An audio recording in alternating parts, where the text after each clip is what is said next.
Yeah. Okay, so I'd like to introduce our first guest, Jamie Kelsey-Fry. He knows how to get up to mischief in Devon. All right, it's a real pleasure to be here. I have some good stories to tell you, basically, and I'm going to try and fit a load of stuff in 15 minutes. But like I say, they're pretty good stories, so hopefully they'll be useful.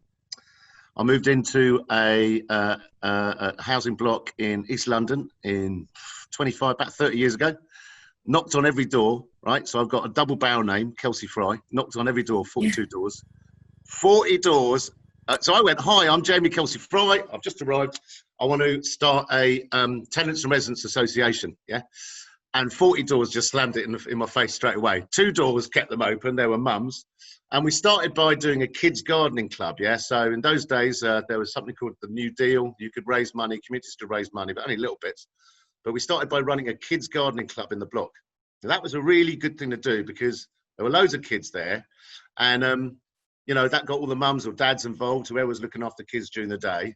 And everyone was curious, you know, so it was a horseshoe-shaped block that I live in. And everyone came out on the balconies, were watching. And by the end of the day, everyone was totally involved in it, drinking tea. By the end of the day, we're all drinking beer.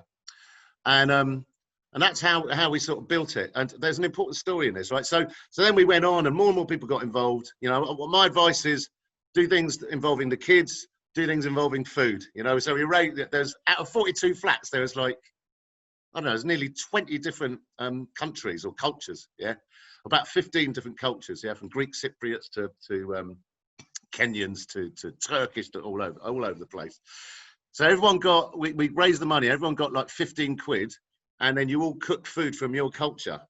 And then we had this brilliant summer event, right, where everyone was showing off their food, you know what I mean? And so suddenly Dave Bardi, bus driver, a very quiet guy, he was the king, man, because he would never tell anyone what the marinade was for his Greek souvlaki's and all this stuff, right? So I built it over the years. We built it into a really big thing. But there's a really important lesson for me, like being a middle-class guy, was this. Everyone eventually came up to me and said, when you knocked on the door, right, and I opened it, and there's this bloke, right? Hello, I'm Jamie Kelsey-Fry. You know, my first thought, right, educated bloke, he's going to laugh at me. Eventually, he will, laugh at you, you uneducated oik. Everyone said the same thing. I felt you were eventually going to laugh at me. I was going, I'd never do that. What are you talking about? And they said, yeah, but that's what was happening in our head. So there was this really interesting learning curve for everybody, all right? Over those years, I learned, like I say, you know, work with kids, get loads of kids involved in stuff, and mums and dads. So we did Father Christmas, all right? So Father Christmas every year, we raised money, everyone bought presents for the kids, and I'd be Father Christmas. So every year we'd set up a gazebo, and I'd go out, I was setting up, and there was like everything ready, Santa's grotto, and then I'd go, oh, I wish I could stay, but I've got to go. Bye, everyone, right? So off I go, down to the pub, 2 pints of scrumpy, dressed as Santa Claus, come back, right? And everyone said, oh, it's great. Everyone loved it, right? And then by the end, like the mums were jumping on me, you know, really like Julie, man, she was like really huge and really funny. She was jumping on my knees saying, I've been a bad girl all year. What you can do about it, Father Christmas? And the kids loved it, right? And everybody was saying, yeah, you shouldn't have decided because you sound more like a pirate than Santa Claus. And then we built into going to Thorpe Park. And then we started a youth club. So all the kids were being arrested because they were bored. They were bored. There was nothing for them to do. So they were just mucking about, nicking bikes, just doing crap. So we set up our own youth club. We got loads of unemployed people trained to be youth workers. And you had a youth club being run by local people. So the kids won't muck about, right? Because, we know your mum. And it became an award-winning sort of tenants and residents association. The point I'm making really is I had a learning curve about class. And we all had a learning curve about what you can achieve with community. So the last bit of this first bit of the talk, right, is this major moment where, you know how councils work, right? They were sending in sharks who were like giving advice about how to go green. And then we found out later they got £1,000 just to give us a talk. We were like, well, we don't want any more of them at all. And we took control. We started getting in the people, the experts we wanted to have. And we started making the developments we wanted to do. We ran our own youth club, like I said. We got people trained, and then we got this situation right at the end where we had to get a meeting with the local council because they wanted to put in CCTV cameras, barbed wire, serious security, and We said, no, we don't. We actually we don't want that, right? And they were saying, well, everyone's having it. So we all got to organise and went down and had a meeting with them, and it was a really emotional thing. And we won, right? They didn't put that in, but what they did was they used us as a model, because the reason we didn't want all that CCTV was we were the security. Once you've got a community, you all look out for each other. And all this block hadn't been chatting to each other. Everyone loved each other, basically, for about 5 years. We had an amazing time when we were running it. But they didn't put CCTV, and in fact, they opened up some doors, yeah? There was a time when a crack dealer moved into the block, and he was gone within 48 hours. Everyone had sorted that bloke out, all right?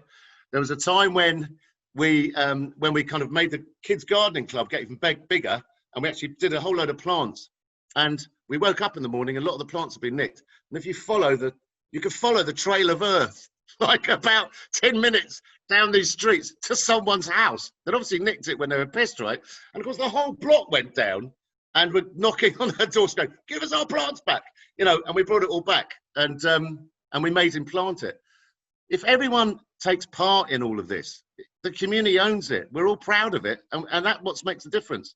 I'm sick of people parachuting in, you know. We call them parachuting sharks, and telling everyone what to do. They don't know who we are, and they don't come from the life that our block comes from at all. So I learned a lot doing that. And then Occupy came along, and Occupy was down the road from where I was, right? So Occupy had these assemblies of 3,000 strong people on the steps of St Paul's Cathedral. We didn't plan to have St Paul's Cathedral as the backdrop, right? But it just happened to be next to the London Stock Exchange. And can everyone hear me all right, by the way? Yeah? Yeah, cool. Okay, good. Yeah, okay. And so we had these assemblies of 3,000 people. Now, there was a really important thing, and I would recommend this as how you want to work with communities. I really recommend using assemblies. You'd get people taking the mic for 2 minutes. It doesn't matter who you are. You know, Julian Assange, he only got 2 minutes on the first day, you know, and everyone was taking 2 minutes. And you'd have these like really, you know, really, you know, I've got nothing against any classes, right? I mean, we've all got to get through this crisis together. So, you know, I'm not going to push any class away. But what was interesting was that the people who are really super educated, you know, they'd speak for 2 minutes, and the air, you know, because, you know, everyone goes like that if they agree. And the air would like be quite a little bit, right? And then Tammy, I won't say her whole name because I haven't got a permission, but Tammy would take the microphone, right? And she would have a Lambert and Butler and the microphone, all right? And she had left school at 15. She spent most of her life living in hostels. She's got 5 kids. And yet when she took the air, right? Sorry, when she took the mic, the air would crack. Because she'd just go, well, look, what I think is, and it was what we would call visceral politics. There's nothing to do, it wasn't an intellectual jousting match. You don't have to have a bloody degree to understand what she's talking about. And she just resonated with everyone in that place. And I think that was a huge lesson for all of us. And then what was extraordinary was there was this fella living on the steps of St Paul's called Jimmy, right? So he was a Scottish rough sleeper who was a drinker. And he woke up one day, you know, and there's 5,000 people in his house as far as he was concerned. And he started working in the kitchen. And we all got really, really close to Jimmy. And there was this amazing moment. So he's chopping carrots. And he's saying, you know, we had this big conundrum with the London, what are they called? The City of London Corporation, who owned the land. And they wanted to get rid of us because we were lifting the lid on them being pretty much the most corrupt mafia group in the planet, basically. The guy who covered the mafia, who wrote the book Gomorrah, who has to spend the rest of his life with armed bodyguards, he came out 4 years ago saying they are the most corrupt mafia group in the world, is the City of London Corporation. They'd given us a deal. We'll leave you alone as long as you promise to leave on New Year's Eve, right? And we had 3 assemblies, 3 nights, working out what the hell to do. And on the 3rd day, Jimmy's cutting carrots. He says, what I think is we should do this, right? We should actually say F you to them. And actually what we should do is issue counter demands. And we were going, yeah, you've got to go down to the assembly and say that. And he was going, no, it's not for me. And he was saying, no, you lot are all the political people. You do all that. And we go, no, it's you, man. Anyway, he went down there and took the mic. And it's beautiful when you hear him talk about it. He said, you know what? When people take the mic, folks, and they start by saying, I've never done anything like this before. and I'm really nervous. You know, the hair goes up on the back of your head at that moment because you know something brilliant's going to happen. And he kind of issued his idea, right? We should tell them to F off, and we should issue three counter demands. They need to open up their bank statements. They need to cancel the remembrance, and they need to be open up to Freedom of Information Act, right? And he said a forest of hands went up, and that was it. Nothing. Jimmy's life changed completely at that moment. He said, you know, I just thought I was a drinker. I was a rough sleeper and a drinker. But I'm a dad, and I'm a fullback, and I'm a welder, and I'm a cook, and I'm an occupier. And it was an amazing moment. And his voice meant everything to us, right? So then you move on to, you know, that experience for me was a big deal. Occupy was a big deal. It was down the end of my road, so I really got into it. And what I learned was those without agency. Who's that? Those without agency, when they get agency, are the bomb. That's the key line of what I'm going to be talking to you about. I've got about 7 minutes left, but that's the line. You've just had it halfway through. Those without agency, when they get agency, they're the bomb. They change everything. Okay, so then I moved. I moved out of London and started working. Well, I've still got that base in London, but basically I do a lot more work in North Devon, right? So that's what I'm going to talk to you about for the next 4 minutes. So when I moved to places, you know, act local, think global. That's the line, isn't it, really? And so, you know, I moved in, and so I went and gave a talk in this local town, and this is like serious right-wing central where I am, yeah. And I gave a talk in the local town just about how there is this movement globally of ordinary people organising, okay, creating their own campaigns and candidates and taking back power in their local towns and villages and cities, okay? I mean, if you guys want to look into it, you're obviously going to know about flat pack democracy. If you don't, please write it down. Please read it. It's brilliant. But I went over to Spain and started working with the Spanish who were doing this gig, and they had this thing in 2017, Fearless Cities, and people from all around the world came and talked about how they're taking over their towns and cities. And it's ordinary people. It's nothing to do with left politics or right politics. That's the whole thing. All right. It's got three things in common. Okay. Confluence. So you flow with groups that already exist that think like you. Okay. You're not up against them. The feminization of politics. That doesn't mean, you know, we all have to be feminists, whatever that means. What it means is we change the way power is done, because when you put women in power, right, they change the way power is done. So in Spain, for example, the woman who got voted in to be the mayor of Madrid, the first thing she did was put a massive sign on the front of the council building in Madrid going, all refugees are welcome. The second thing she did is make a law saying we will not work with any companies that are based in tax havens. And the third thing she did was she banned manspreading. So basically in Spain and Italy, it's a really big thing. You know, blokes, they sit on a bus and they just like spread their legs wide open and take over 2 seats. She made that a criminal offence and you could get arrested for it, which is just fantastic. So feminization of politics, confluence and proximity. So what that means is, even if you get in a place of power, you still go to the assemblies. You still are with the people who put you in there. You never disappear up your little ivory tower, right? So I went over there and got a lot of stuff from them, and I gave a talk down here where I live, and just checking the time, right? So I gave a little talk where I live, and quite a lot of the community came, and that's where it all started, basically. That was in June 2018, and by the elections in May the next year, we put up 10 candidates, we got 9 in, right? But what was important was, how do you do this? Okay, so you don't do that by knocking on people's doors and saying, what you should be concerned about is, right, you knock on the door and go, what's happening? What's your concerns? What's getting under your skin? And you hold endless amounts of assemblies, or we call them meetups now, because assembly's got a weird connotation with a dodgy headmaster shouting at you when you're a kid. And you know, my advice is, like, you know, run these assemblies, and there's some specific ways of doing it. I wrote the manual for Extinction Rebellion, so I do recommend it, the People's Assembly Manual. But what's really important is people have to feel that they're safe. And as long as they feel that they're safe, they'll open their heart. So the first thing that we do with assemblies is you give a mic to people. You've only got 2 minutes, and you've got to be strict. You've only got 2 minutes, right? Don't let them run over at all. It has to be fair. And just take the mic and what's getting under your skin? What are the real concerns for you? And I guarantee, if you've done this right, within 3 speakers, people start crying. Particularly now in these times. They're going to be talking about the dire situation they're in economically. They're going to be talking about the dire situation that their community's in, their fears about, some people will definitely talk about their fears about the climate emergency. But, you know, we're looking at, towards the end of this year, the autumn and the winter, 1 in 3 people unemployed, mass evictions. We're looking at serious fuel and food poverty at the end of this year. People have these huge concerns the whole time. You know, we're in the middle of an epidemic of mental health crisis for young people, right? So people start opening up their hearts, and I guarantee within 3 people will start crying, right? But because people have felt safe, they can talk about this. And then the next stage is that they have to see how you organize around the issues that they say are most important. And that's all we did. And then when it came, you know, we only put up 10, and then 9 got in. The 10th, he missed by 5 votes. And the only reason we were so successful was because we just listened. So it's run by the community for the community, and it's strictly non-party political, strictly non-party political.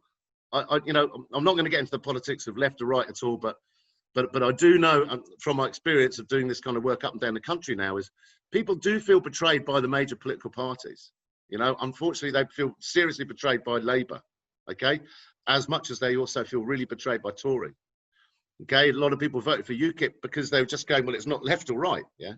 And so really, what really appeals to people is we have nothing to do with that gig. It's just the voice of the community, listening to the community, run by the community, and that has a big effect on people. All right, so I'm now next to this bit here, listening, testify. I've done that. That's good. I've got 3 minutes left, I think, something like that. Meetups, testify, flat pack democracy. I've told you about that. Okay, so a couple of anecdotes. So we got in people who are not the usual suspects. They make all the difference, right? So one of our councillors, Kay, who you can find a lot out about, Kay Korf, she is ex-homeless herself, a young mum, and she works for a homeless charity now. Here's the picture. You change the way that power is done in there. You know, that's the thing. It's not like just go in and have an intellectual joust and an argument. You make everything completely accessible. You stop the idea of having closed meetings. You don't have people sitting higher than others. You make sure that there is childcare, all right, so that anyone can come. If there's a mum, the kids are being looked after in the corner there, all this stuff, right? So she's finishing her first council meetings, and this is very right-wing, very like middle-aged, privileged white men, yeah? And the meeting's finished, and they're all walking off, and she's going, get the fuck back in here. Who's going to clean your mugs, your mum? And that's a brilliant moment. They're all just totally shocked. She's saying, no, seriously, what kind of life have you been living? She's amazing, all right? All our councillors are confronting the councillors here, not in a kind of let's start a fight way, and not as in a, you know, right-wing scum way, because that's not going to get you anywhere. But we have to learn where we meet, okay? And she's been absolutely fantastic for that, Kay. All right, so I've got a minute and a half left, so I'm going to finish on an anecdote that I think is really important. I have indicated to you that, you know, the research is showing that there's going to be 1 in 3 unemployed. 1 in 3 are unemployed by the end of this year, right? Because of COVID. All of the councils have run out of money, so the welfare net is going to collapse, okay? It's going to be absolutely vital that we, as rebels or not, that we as community members come together, because it's going to be the communities that are resilient, right, that are organised, that will become resilient, that will actually be able to get through these crises. And in my experience, if you can do that, this is a rebirth of a better world. As far as I'm concerned, we've all gone down this horrible, atomized, destroyed society, and yet we are yearning to be together. And actually, in a weird way, that the solutions to the problem we're in at the moment is to actually go to a better world than the crap one that we're stuck in. Yeah. And this will sum it up, this last anecdote then. So when we were campaigning for the local elections, we held a sort of big community meeting, and we put on the wall the kind of mission statement. So that was based on what the community had been talking to us. And one bit of the mission statement, it says, this is what a street will look like. This is our ideal street of the future. And we talked about, you know, there's one lawnmower, because everyone shares that one lawnmower. You know, you've got a library of tools, don't you, that the community has, you know, like in Froome, you know, you have like a library of tools. So there's one lawnmower. You know, these people grow broad beans, these people grow rhubarb. You find out who the elderly people are on the street, and you have coffee mornings with them once or twice a week. You know, and we described, you know, about 5 or 6 ideas, yeah? And here's the moment that I want to leave you on. This elderly woman puts her hand up at the end, All right. And when we finished talking about our ideal street, we turned to her, and through tears, she says, "You have just described my childhood. And in one generation, we have lost everything that matters and replaced it with crap." and she really, really meant it. And to me, that really kind of, you know, underlined the fact that, you know, the world we need to move to is far better than the world we're stuck in now, you know. Okay, there you go. 15 minutes. Flatback Democracy's in the chat. And I'm really honoured to be here and to talk with you guys. All the best. Thank you so much, Jamie. That was, yeah, visceral politics. I really loved that. And yeah, I appreciate you coming so much. I have to confess, I've lost control of my timings a little bit, and I hope everybody's okay with that. Next up, we have Spanner from Down to Earth and Seed to Plate. So the kind of people Jamie was talking about out there and doing it. Are you available, Spanner? Thanks again, Jamie. Yeah. Evening all. Thank you, darling. Well, you want to know my story, sort of how we came to this? Was basically I was joined from the anti-fracking movement. I was very much involved in that, and I knew we just couldn't go on that way because we're losing our easy way to create energy, and they're just going to go on more and more dangerous ways to get energy for following that. So while we were there, that's frontline stuff, and then but we also needed what XR called regen, so we called it rest and recuperation. So it was like coming along with, we need to grow food. And I've been telling everybody since the referendum, the European referendum, just grow food. It doesn't matter. It doesn't matter if we leave Europe or we don't. We get our own security. And with us in the northeast, we tend to get out on the limbs where we'll get left behind. So if we don't start looking after ourselves, they're going to look after us. So this is how we've more or less started growing. But we don't just grow food and rely on a source to grow the food. We've been learning permaculture, and that's a circular system where the energy goes back into the land. So you're creating not circular economies, but circular resources. So you're getting a supply of food and you're growing that way so you can feed people. We're on about our third wave of people through our groups, because it's more like a teaching school. And that's about it. We're just carrying on and tell people growing food, because this energy is going to be left behind. We're going to get left behind, and that's the importance of what we need to be doing. I think you're absolutely spot on. They won't look after us. We need to do it ourselves. And do you have is it called the recalibrator as well? Yeah, that was something I learned off Native American there with their use of labyrinths and stuff like that. And I think we needed a labyrinth in permaculture, because we've been stuck in this system, and this is a system that's failing us. And people don't understand a new type of system. They're just going to fall back and twist the old system, which is still going to fail us. Permaculture seems to come from a place where humans have got to learn they can't do things without consequences, and you have to go through the consequences. And when you've done all that, you realize that humans are not the pinnacle of life on Earth. We've got to abide by certain rules, and we puts us in our place, basically. That makes sense? It makes total sense. And I really, really liked what you said about learning from Indigenous cultures as well. You know, there's something in our society that it breeds racism. It's, you know, Britain's best all the time, but that's rubbish, isn't it? You know, there's so much we need to learn. Yeah. Without a doubt, you can try the recalibrate, and it put everybody gets something out of it, and it doesn't judge class, creed, or anything. Yeah, it's a good way of talking. We'll make sure we put all them links in our newsletter if we don't put them out tonight.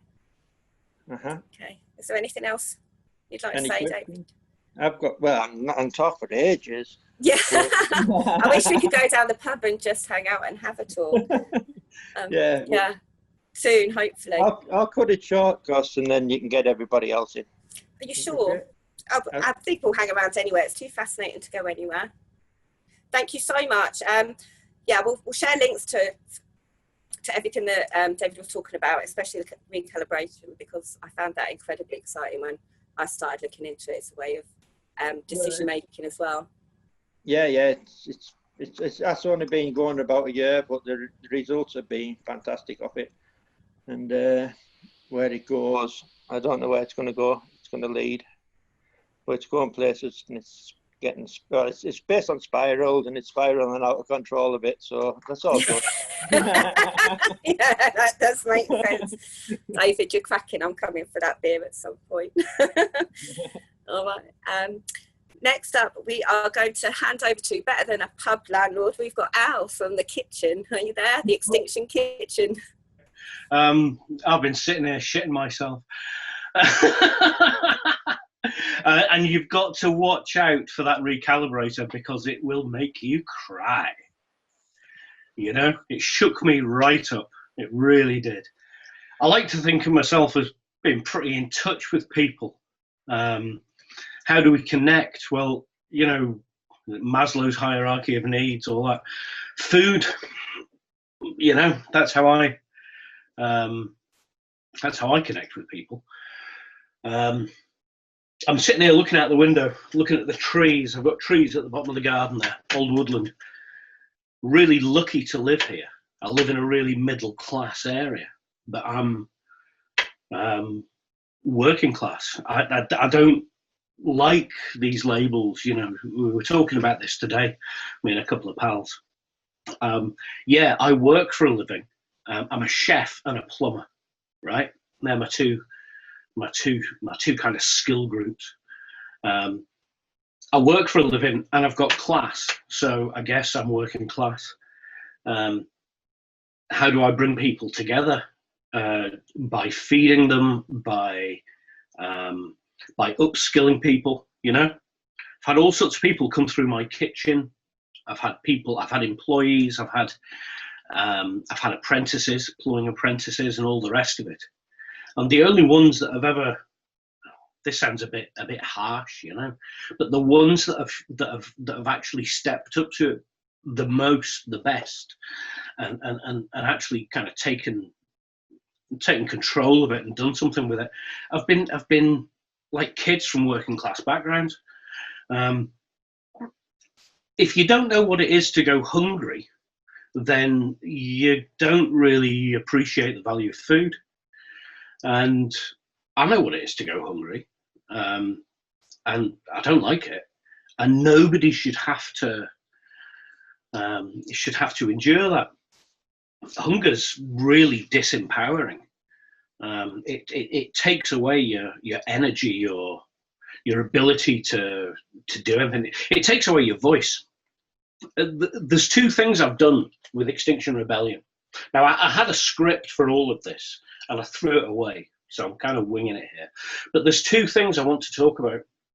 The two actions with Extinction Rebellion that I've been involved in. The first one was back in October last year, right? And I was going to share some pictures. Right, that's me getting arrested by Danny Greenland, another working man, albeit a policeman. We took the food trailer down to London and we deployed it on the pavement at Broad Sanctuary, just by Westminster Abbey there, at 9:15 in the morning. 9:22 in the morning, that was me in cuffs there. Danny Greenland said, "You know something, Al? I think you're the nicest person I've ever arrested." And he's fucking right, you know. The reason that we managed to get our trailer in there onto Site 6 and deploy it the way we did was because the people involved in it were all working class. The only problems arose, you know, during the planning process, came from people who were like middle class or whatever, not appreciating the how important it is to look after your resources and to manage your resources well. The second thing I did with XR, and this is glossing over and ignoring all sorts of occasions when I fed people, but the two big things were firstly in London, and then secondly at Pont Valley back in February this year. I did, well, I reckon it's the most successful and definitely the coolest thing I've ever done in my fucking life. I was supposed to be camping up somewhere off-site and feeding like maybe 80 people a day with help. And then at the very last minute, that got changed, and I had to set up my kitchen, the Extinction kitchen, in the church at Sacriston. And over 4 days, I did 62 hours over 4 days, and we produced probably 1,300 meals in total, you know, breakfast and dinner and some lunch. The weather was fucking awful. It really was grim. It was cold, it was sleeting, it was snowing. And without that sustenance, there would have just been a bunch of cold, wet hippies standing out in the sleet and snow getting hypothermia. There were people coming back in like, my rebels, I feed my rebels. They were coming back in the evening, having expended all of their energy, knowing they were going to get well fed. And they were excited about the food and the energy that helped her to keep going was just astonishing, you know. And that was really the birth of the Extinction kitchen.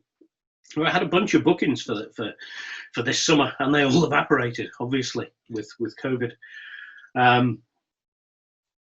But you see Spanner there, you know, David Spencer, he's with the permaculture.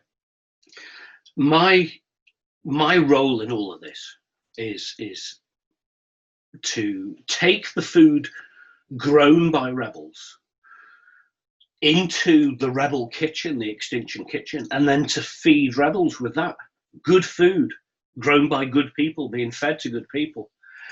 And that's how we're going to win, you know. That's how I can help. So that's my role in it. I feed people, I nourish people. Sustenance isn't just food. It's the love. It's the interconnectedness of things. I had a couple of other anecdotes. I'm not going to bother with those. I'm going to hand over to somebody now. Sorry, it's not been very structured, but don't you dare apologise, Al. Don't you dare. That's who and what I am. I feed you, so you That's can go and be angry on the streets. I have never been so surprised as stood in the middle of Trafalgar Square in a road eating a beautiful kind of stew. It was just one of the most moving moments of my life, and that feeling that you said, it is more than just feeding an empty belly. It really brought people together. So thank you ever so much, Al. Really, really appreciate what you're doing. Next time you're on the street rebelling, remember the guys in the back who are feeding us and keeping us going. We're going to see you at the end of this month over in the northeast. We're there for a few days, and then we're going to be the Extinction Kitchens on tour, and we're going to be down in Cardiff, and looking forward to feeding all those crazy buggers from Bristol. They're a rum bunch, they really are. I can see myself now. I'm really excited to be doing that, and then apparently we're going somewhere else at the end of that, but it's hush hush, top secret. Even I don't know where I'm going, so that's all good. Looking forward to feeding you all. Nobody ever goes hungry when the Extinction kitchen is in the house. So there you go. Okay. Over to somebody else, please. We're over to Meg next. Meg 2 for Tuesdays. She warmed my heart with talk of how her community's grown during lockdown. You there, Meg? Hi Hello, guys. Darling. I think it was Jamie Kelsey that said when someone starts speaking and they say, I'm so nervous, I don't normally do this, something amazing is going to come out of their mouth. Probably not the case with me, but I'll try. So a bit about me. I'm from Barrow-in-Furness. If anybody that doesn't know that, it's a part of the forgotten industrial north. I'm a daughter of a shipbuilder and a teaching assistant, yet I'm pretty well educated. And like Gail said in the last meeting, I find it quite easy to move in middle-class crowds. However, I totally identify myself as working class, and I hope that that confidence can bring something to this direction of this meeting now. I'm married to a farmer, and I'm part of XR Farmers. If anybody doesn't know that there was an XR Farmers, there is. Anyway, I know we're here to talk about regenerative cultures and things like that, but I think it's important to also address how we can get our communities together, which is something that we've all kind of touched upon. I've recently just finished reading the book Chavs by Owen Jones, The Demonization of the Working Class, and it's really inspired me and also opened up my perception as to how perhaps XR as a widestream movement is perhaps missing out the working classes. And it's basically this idea that, well, one, the working class communities are broken up because we seem to think that if we become successful in something, whether that's a job, money, buying a house, it removes us from being working class. And then secondly, that gives this idea or notion that those in these higher classes, the middle classes, can reach down and pull us out of our troubles up to their level, and then everything will be all right, which I staunchly disagree with. I think to be a to be a fully inclusive climate group where, climate crisis is going to affect everyone, we need to solidify as a working class group and stay on our level and look at it through our eyes. Because I've been, I'm pretty well aware of the climate crisis, but I know that my knowledge about it has only come because I've got the privilege of time. If you're struggling to feed your kids the next day or working all forms of shifts, then someone approaches you and says, hey, by the way, this existential threat's about to hit you and your family, you're unlikely to be able to respond to that because your immediate threat isn't existential. It's right there in front of you. And I first noticed that when me and my friend Caitlin wanted to set up XR Furnace, as we did have a South Lakelands group, which covered mostly all of the Lake District, because Furnace is just a peninsula jutting out of that. And we were told to just go for the low-hanging fruits, which was basically a recruitment drive for the middle classes to get people arrested, not to go for the working class vote because they had to be educated first. And they don't have to be educated first at all. I didn't need to be educated first. My social problems need to be addressed first. And I think that's something that XR working class needs to focus on, because it worked for XR Furnace, and it has done. And I'm really proud of my group at the amazing efforts that they're putting in and the social changes that they're making. We have a really good relationship with our council, the Barrow Council, mainly because we approached them. These council members are not career politicians like your MPs. They're people that live and work in your communities that are on their councils because they want to make a difference.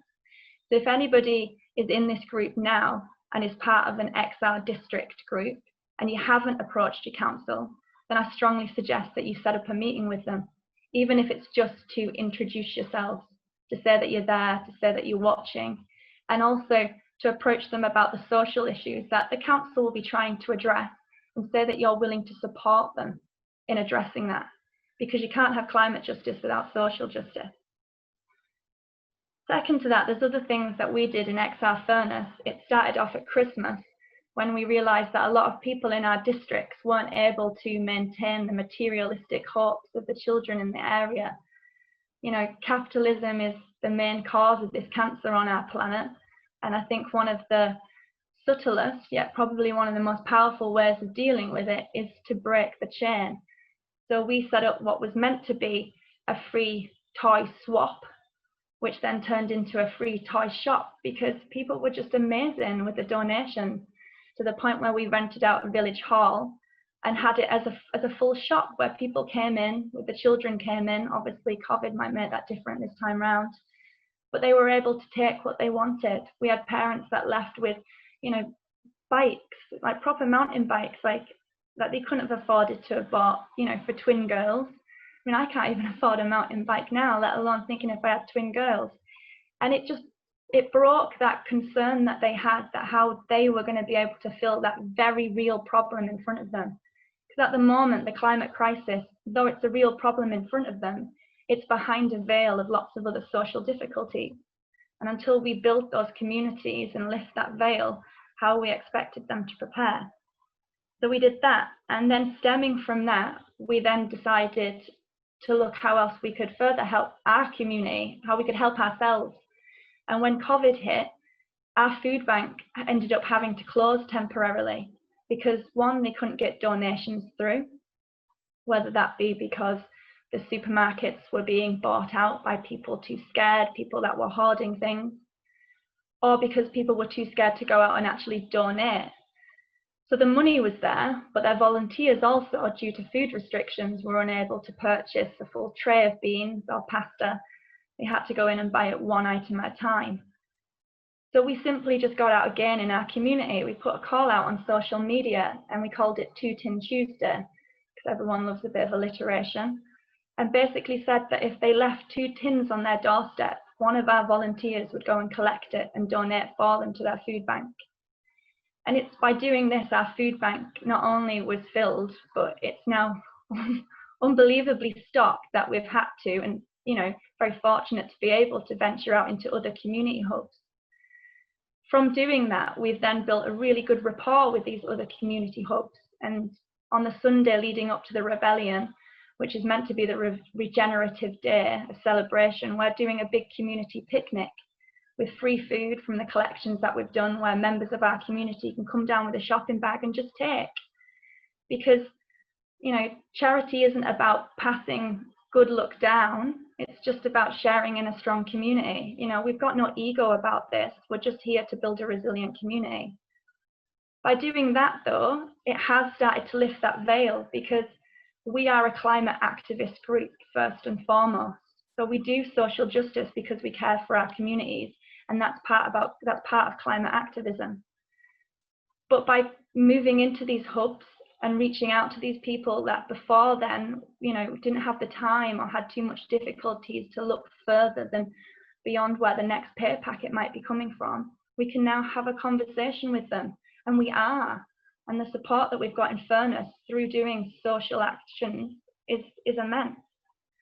Linking the two together and going back to what we do with the Borough Council has agreed to give us a section of allotments which everybody in your districts will have, that have become overgrown and disused. So I'm going to have to speak to Dave Spencer a bit more help on how he can help dig these over. But basically, there's loads of disused space that the council doesn't have the funds to restore back to allotments. And simple things like your allotment waiting list, it's not needs met, it's not needs tested, sorry. So basically, me, for instance, a farmer sat on 500 acres of green fields, could have an allotment if my name, you know, is first up that list. However, my friend that lives in a place called Barrow Island in a set of flats, who doesn't have a garden or a yard, is still waiting 5 years for an allotment. Not fair, not right. So we've approached our council to be able to get our volunteers to dig these over and then share them on a means tested front, giving them to the people that need it the most. And all this comes about because, to me, the climate crisis is already here, and we've got people down in London fighting for it. And that's brilliant. And we hope that the powers that be will be able to turn things around in time. But if they don't, do we then go, oh shit, we tried? Or do we build resilient cultures and communities so when this, you know, tidal wave hits, that they're prepared? They haven't been left just to struggle under their own poverty, whilst the middle classes have tried to educate us to fight for the climate crisis. You know, do we hunker down together?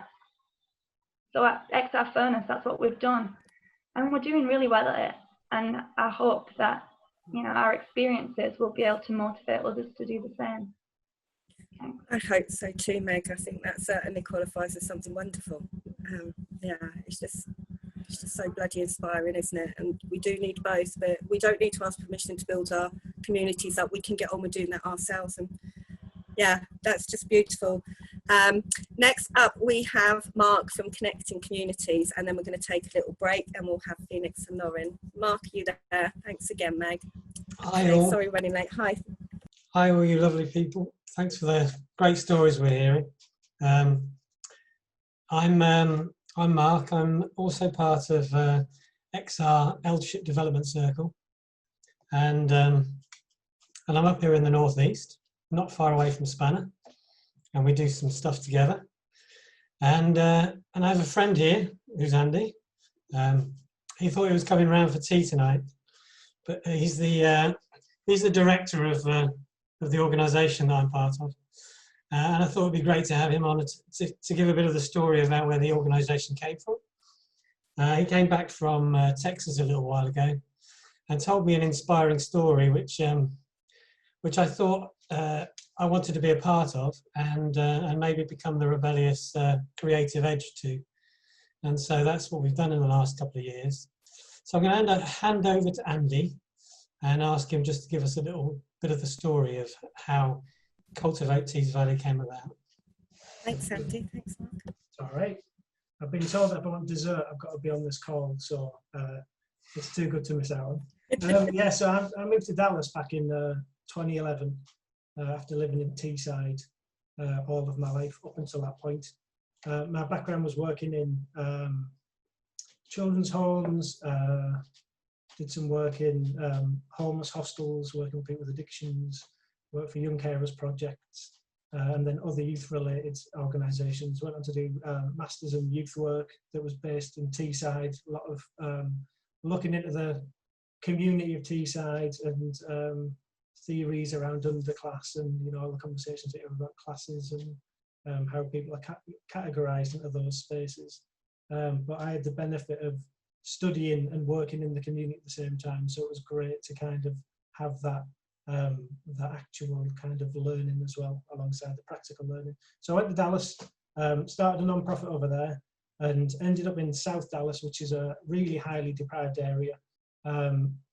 And there was a guy there, a white guy called Darren, who moved down there from North Dallas. This is the very short version of the story, which was very affluent, gave up a job, a very well-paid job, and felt that he needed to do something better with his life.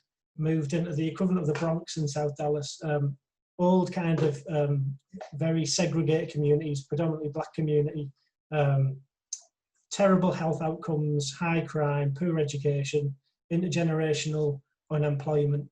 And Darren moved down there and kept hearing about people that were ill and in hospital. And he said to them, "You're making the wrong food choices." And they said, "What do you mean choices? We don't have any choice." And the area that they were living in was classed as a food desert.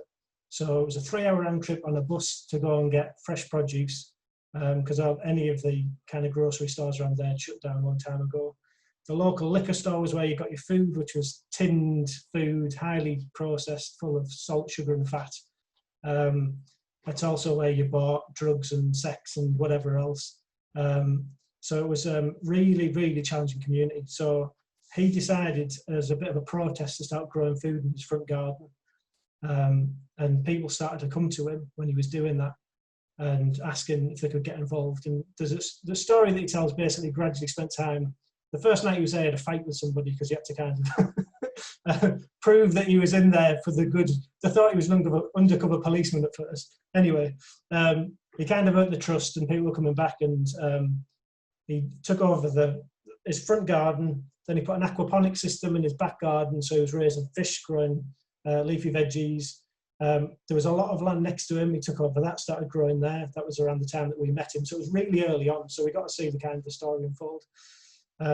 Within a couple of years, they took over 9 lots of land just down the road and created an urban farm. It's called Bonton Farms. If you look them up, you'll be able to see them. Totally inspirational. He did a TED talk recently as well, talking about the journey. And then a couple of years after that, they set up or they were offered about 20 acres of land by a farmer. And then they used that, they call that the extension.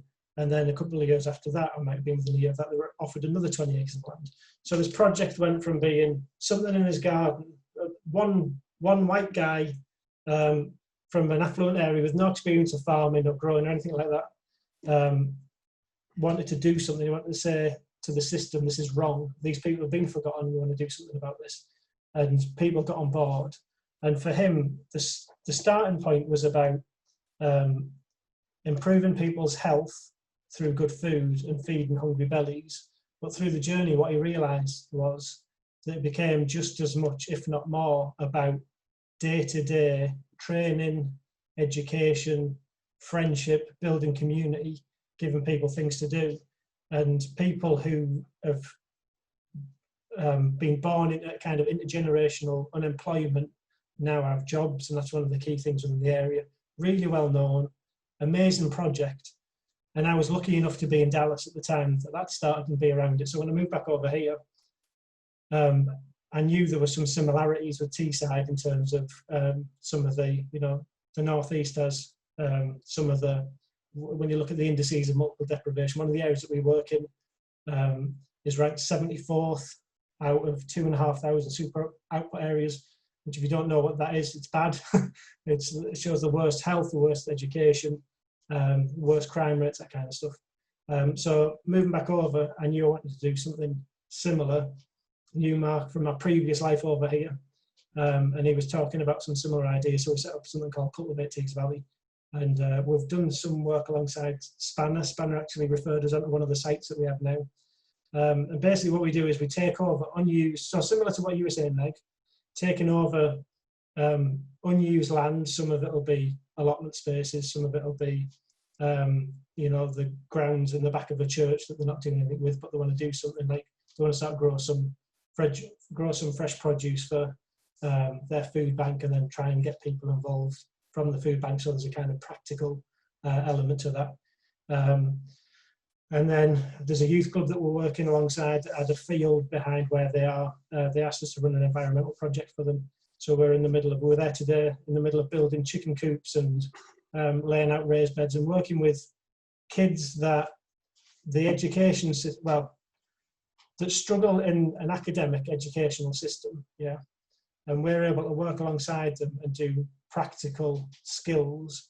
And I was telling Mark earlier, one of the lads from today was just somebody who normally is used to not achieving, was doing this woodwork today, building this chicken coop, and he was dead excited, and he kept saying, I'm doing well, aren't I? I'm doing really well.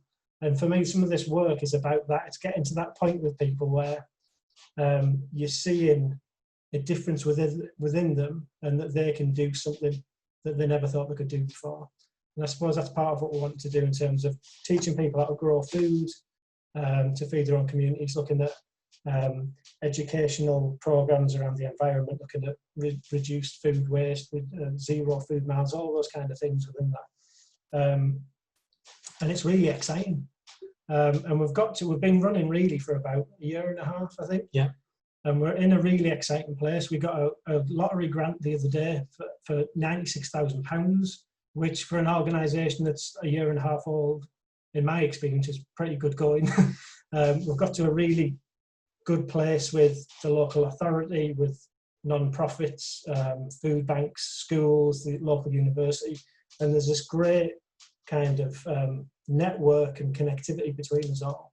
We're integrating the regenerative cycles, and we're also integrating the permaculture principles into all the programs. So, and we're hoping the next stage is going to be that we have a regenerative centre on the outskirts of the urban areas that can act as a model community, and also a regen space to take people out to go and do training on a farm and to work with us in that environment. So yeah, exciting stuff, early days, but I hope that's inspired a few of you. Thank you very much. Hello, my name's Phoenix. I like getting into empty buildings and setting up community centres over the years. I'm going to tell you about this latest stage of things called a Climate Emergency Centre projects that we've been setting up, basically. So just a little bit of introduction. kind of, for about 20 years, we squatted different empty buildings. There's over 1 million empty buildings in the UK lying around in every community all over. And we turned them into kind of environmental community centres, kind of raise awareness about the critical environmental situation that now has been paraphrased by XR into the climate emergency situation. So it's really good to see these mass movements now, you know, really pushing for change. So basically, I've been involved with a lot of different movements, from road protests to anti-war to climate camps on into, you know, Occupy, on into Extinction Rebellion. So basically, I'm going to tell you about the latest stage. Over the lockdown, we wrote this, which is a Climate Emergency Centre Handbook. In event of emergency, break glass and open handbook. And basically, it's kind of 25 years of experience of about 25 pages of how to set up your eco centre, basically. You know, there's different steps to it, from create your team, put pen to paper, write up what you're going to do and stuff, gather your resources, find a space, meetings and self-organisation, setting up working groups, organising your space, networking and outreach, things like health and safety.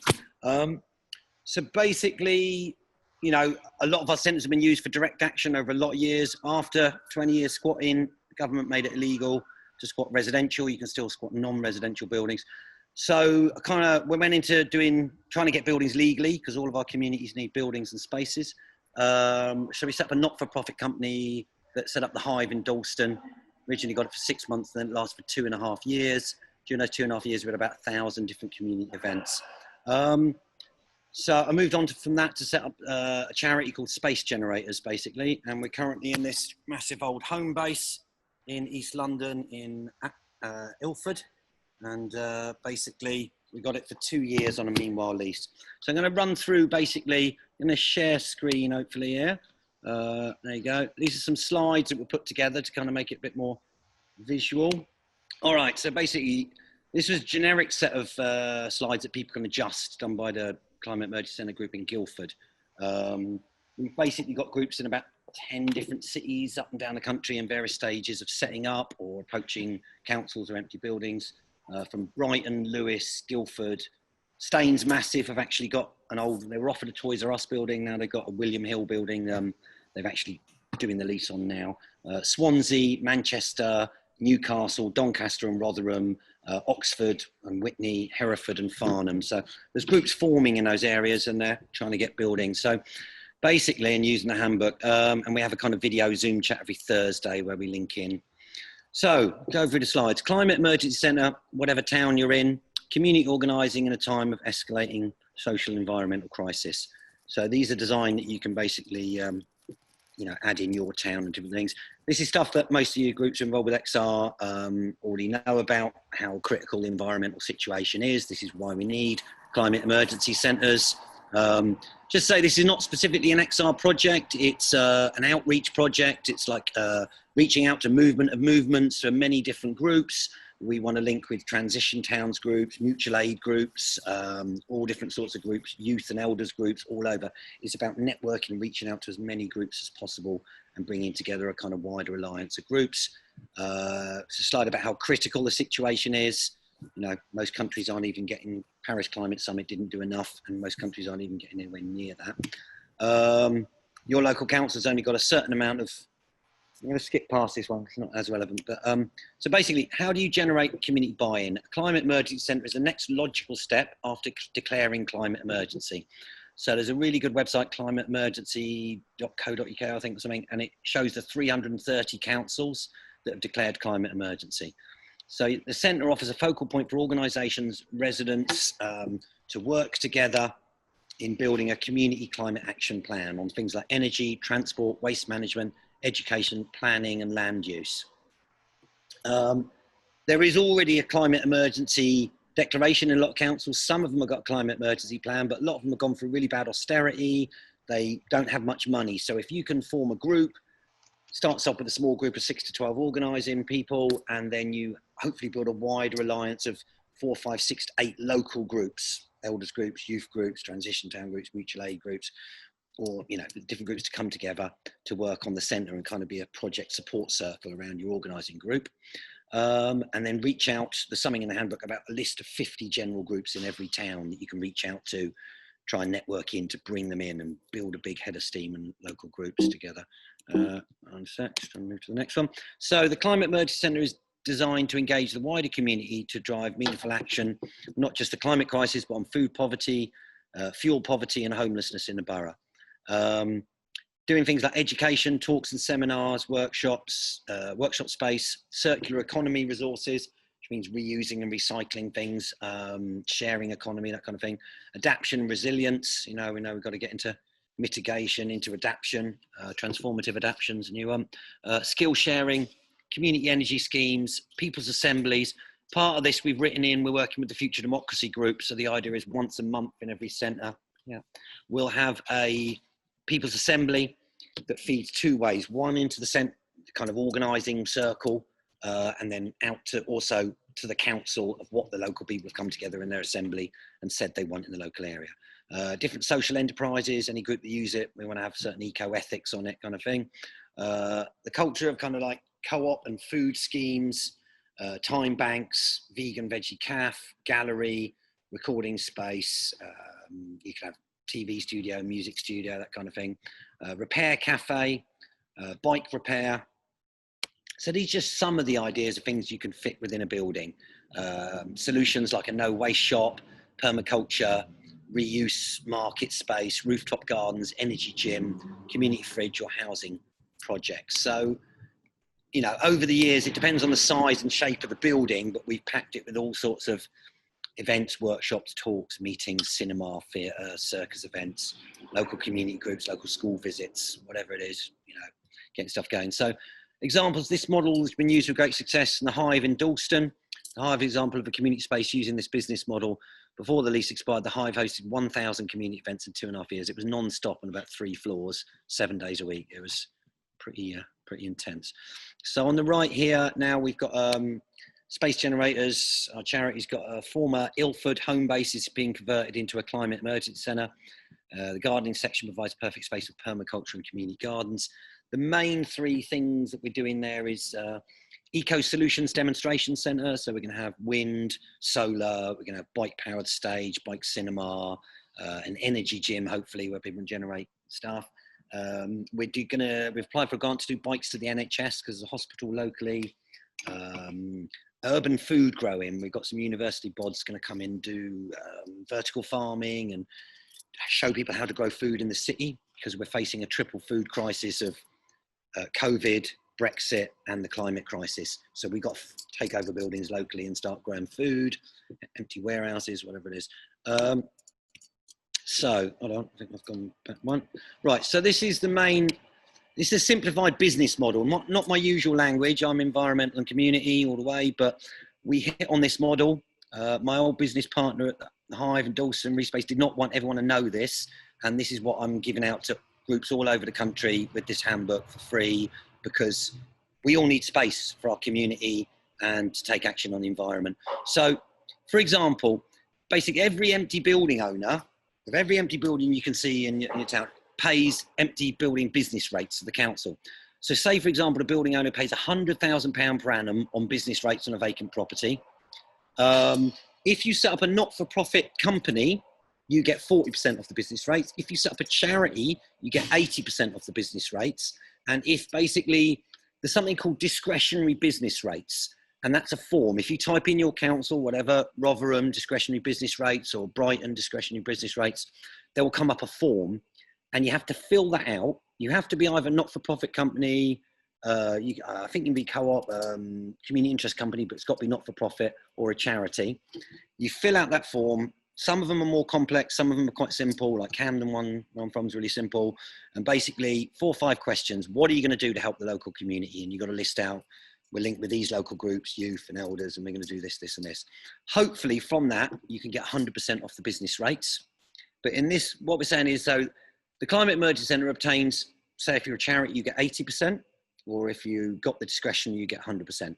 So what here it says is that if the owner gets 80% off the business rates, they pay the outstanding other 20%. You also apply for the 100%. But from that savings, you can basically ask the property developer to give you some money back. So they contribute some seed fund money to set up your new centre. So in this example, if you got them 80% off 100,000, they pay the extra 20%, 20 grand, and then they contribute. You can ask them for 10, 15 or 20%. On this one, say you made 15% savings, that's £12,000 to start your centre. So just on the simplest levels, if you got £100,000 rates and you got 100% off because of that, you would go to the owner, look, give us 10, 15 or 20 grand to set up our new project, basically, and it's good for you, it's good for the community. So that's most of the business model. This is the other bit. So the benefits for the building owner: it protects against theft, there's no vandalism, it gives back to the community. Sometimes it can help them with getting planning permission, because the council says, look, you're doing something good for the community and environment. They save tens or even hundreds of thousands of pounds, and you can give them 24-hour caretaker and security. And that's one solution to, you know, you have to work out when you work out the lease, but we write in that you've got 24-hour caretakers and security, which means you can house some people. It's a bit of a grey area at the moment, but basically you can, you know, have 2 to 4 to 6 people living in the building to be caretakers and security and look after it.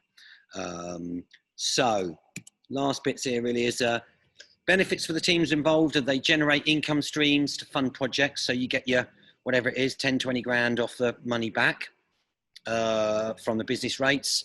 But you can also make money through space hire. If you've got a 3-story building, you can hire out some rooms to local groups. Also from events like £5, £10 on the door for workshops or events or whatever. A cafe can generate money through food and tea and coffee, merchandise, and then also, you know, you can make money from the different events, basically. So benefits for the team involved: they share resources, skills and knowledge with other like-minded organisations to support each other's growth. They build community resilience, they meet local community needs and develop strong mitigation, adaptation and support networks for future crisis. So they also provide space for local community to gather, connect with groups and organise for a sustainable future. So this is the last page. This is about basically reaching out in your community and building a kind of climate emergency alliance of lots of different groups that can come into your centre and help. So you start with a handbook with just 6 to 8 to 10 mates who form your kind of beginning organising group. And then round that, you try and find 6 other groups that are going to support that group in your local area and then build that network bigger. So you can have groups like Local Eco Cinema, Repair Cafe, Maker Space, Youth Strike for Climate. This one was done by Guildford Lot. Transition Towns, BAME groups, LGBT groups, women's empowerment groups, art, music, theatre, vegan, veggie, local Greenpeace, time banks, food banks, community gardens, housing advice and support, mutual aid groups. Mutual aid groups was like 2,000 set up over the country during COVID. Started originally by the old anarchist posse, and now the councils are saying, oh, mutual aid groups, aren't they really great? We should be linking up with them more. Food banks, elders and youth groups, Extinction Rebellion, People and Planet. And it's about building all of those groups together to cooperate on this building and space. So what more is to say is this is about the intelligent use of infrastructure in our towns. There is literally hundreds of empty buildings in every town of every shape and size, from houses to department stores to schools to hospitals to post offices. You know, we've all seen them, haven't we? So basically what you do is you map those empty buildings, and just to say, it's better to go for an empty building owned by a private property developer, because they will give you the building quicker than a council. We've dealt with loads of councils over the years and they move at the rate of a fucking dinosaur. And although basically, so basically, you know, you say to the council, look, give us 100% off for this building. You go to the owner, say, we can get you, you know, 80 to 100% off. And it's the property developer is going to more likely give you a building quicker, because they are paying whatever it is, 10, 20 grand every single month. So they're more likely, when you come to them with this proposal, to go, fuck, let's get them in 2 months, basically, because we don't want to pay 10, 20 grand every month. Whereas a council will probably take 6 months of waffle and reports and whatever, but still go the council route if you can, but you get the business rates money better off the developer kind of thing. as an example, the Staines group, within 2 weeks of setting up, and just they rang the council, start chatting. The council said, "Do you want a Toys R Us building?" And they decided not to go for it because they could only open it till 7 o'clock, and they wanted it for later, and it was in some industrial estate. But they're now signing a lease on a William Hill right next to the main shopping street in Staines, and that is like the east side and the west side of Staines coming together and cooperating, which is nice. So anything else to say is you know, to me this place is an eco solutions demonstration centre.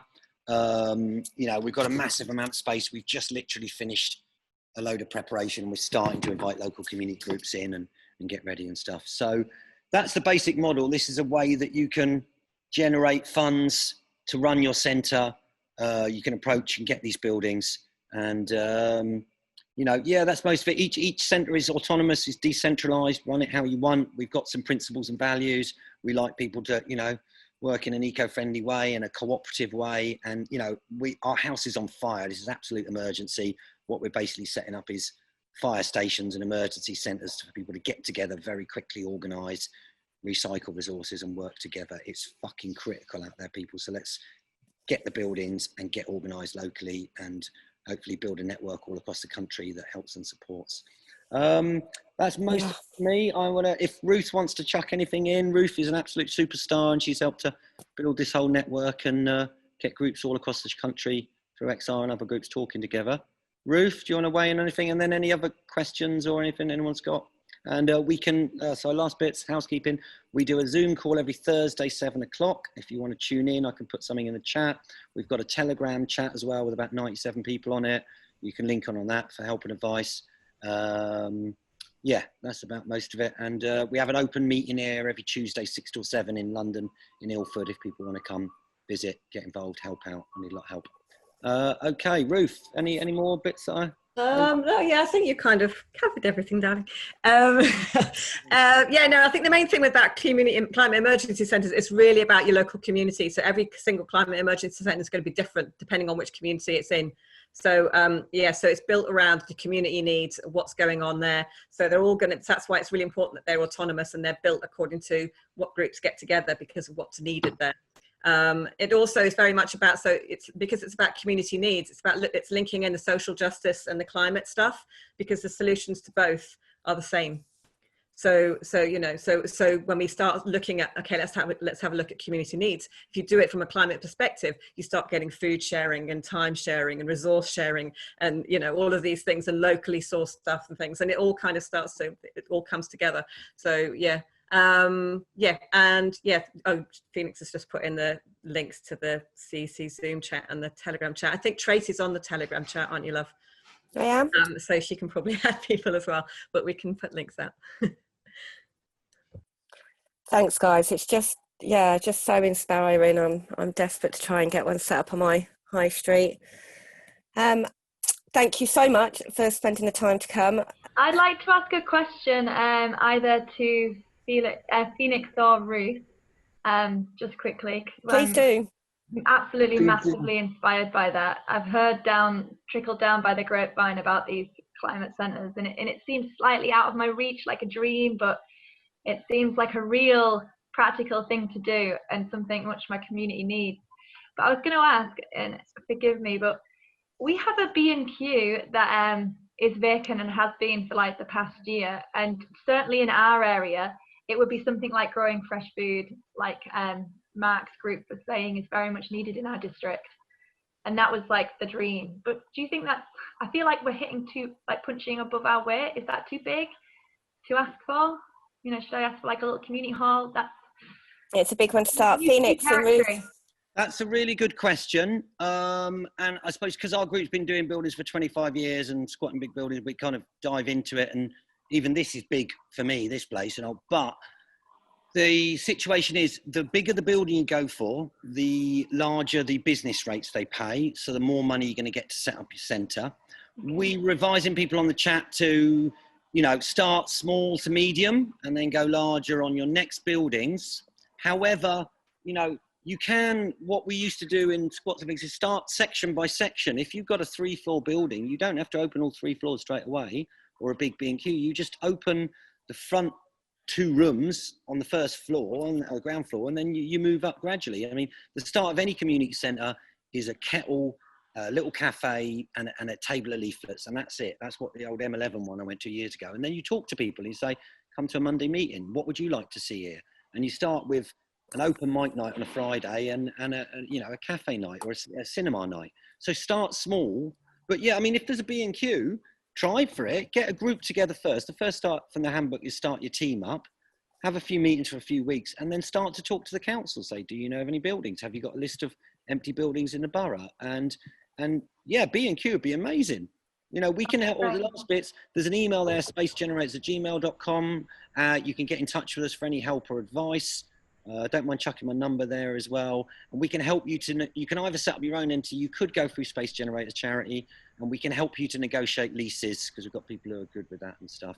Yeah, I was just going to say, if your B&Q had a garden centre, then, because the good thing about the home base is had a garden centre on the side, so it's got all like the watering things all set up and everything, so it's really easy. So if you just get that and just use the garden centre bit of it, perfect. Yeah. Then you're just meeting what you need, and then if more stuff happens to come along, you've got this other big space you can start to move in. That's true. It is the garden centre bit that we're after, and we do actually have a real good tight-knit group at the moment, and then on top of that, we have a big network of food hubs. Every district within our district, like small centre, now has set up its own community food hub to do donations and collections. So it's our need is food based. So B&Q, here we come. Thank you very much. Can I just introduce myself? My name is Edward. I'm the Disability Inclusion Coordinator for North East and Cumbria. I will now be facilitating the rest of the session to allow Tracy to have a break. So anyone wants any more questions, please put a hand up. I've got a word for Phoenix, please. Phoenix? Is that Phoenix? Yep. Yeah, you might remember me, Mark, from Down to Earth. Hey. Yeah. Hi, Mark. Yeah, hi. Hope you're fine. We had a little conversation about land, not like buildings, if you remember rightly. That was a long time ago. Sorry, you probably don't remember. Yeah, no, I do. You had some kind of community garden thing or something. Community land. Yeah, that's Down to Earth. The question I wanted to raise was the same question. Was there any update on actual land that we can jump on, if that makes sense? Okay, so a Meanwhile lease, basically you can type in meanwhile.org or Meanwhile Foundation or something. They've got draft Meanwhile leases. What it means is you look after it in the meanwhile till something else happens to it. It means you pay nothing or like a minimal peppercorn, like £1 or £2. The aim, I was going to say at the end, I think longer term is to get buildings, you know, you could have a community centre building, but you can also have a warehouse on the edge of town, and also to move into getting bits of land back for communities. I'm a big fan of land occupations and eco-villages. We've been involved with setting up quite a lot over the years. It's a group called the Land Justice Network. I don't know whether empty buildings pay business rates or empty land pays business rates. Didn't find out any more info on that. I'm not sure. I think there's probably all sorts of weird money stuff going on for landowners. Seem to get a lot of money off them they used to from the EC and stuff. So the way to get it would be to get a bit of building that does have land with it, but we'll try and find out more info because we need land to grow sustainably and to live sustainably and all the rest. So if I find any more, I'll definitely, get the info over to you. There's a group called landexplorer.cc. I think I'll put the web chat in that Jules and I'm working on. You can identify empty bits of land. There's another one called Who Really Owns Britain or Who Owns Britain. And they've tried to identify every single landowner of buildings or bits of land all around the UK. So that's one way you can find out, approach, and then ask them, are they paying any money or rates, and can you do a good project on them? The last thing is it's really about building personal relationships. It took ages to get any connections, and now we made a friend with one developer who gave us that place in Hackney, and then now with this, we've now got 4 or 5 developers. One's led to another, and they're all saying it's an absolute bloodbath for property at the moment. 20% of the high streets are going to close down after COVID because everyone's gone the internet shopping. So there is going to be empty buildings and bits of land and things around that people want to use. So let's go for it, people, and keep in touch and help each other. Yeah. I was going to say a big thank you very much to our speakers who have spoken. You were amazing and powerful. We Yes. are so sorry we ran over late. Time always beats us when we are having fun. The next Yeah. meeting, the next one we have is on the 25th of August, and it's at Now Act Together, which I named it myself, the title I named myself, so Indeed. you're welcome to come along. And if you're interested in any extra working group actions, please do get in touch. The email address will be on the system.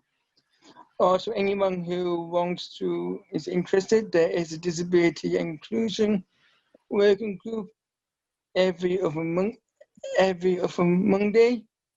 6:30 to 9:30. No, 6:30 to 8:30. Sorry about that. It's 6:30 to 8:30, but it's usually then. Also, there's a disability inclusion workshop led by XR Sheffield on next Wednesday, and Thank you. the email will be sent out. Big thank you to everyone. Thank you to our speakers and the coordinators here and everyone. So big thank you, and so we do a wave goodbye, and anyone wants to speak out of you in the chat, they can do so. If not, thank you very much for coming along to the session.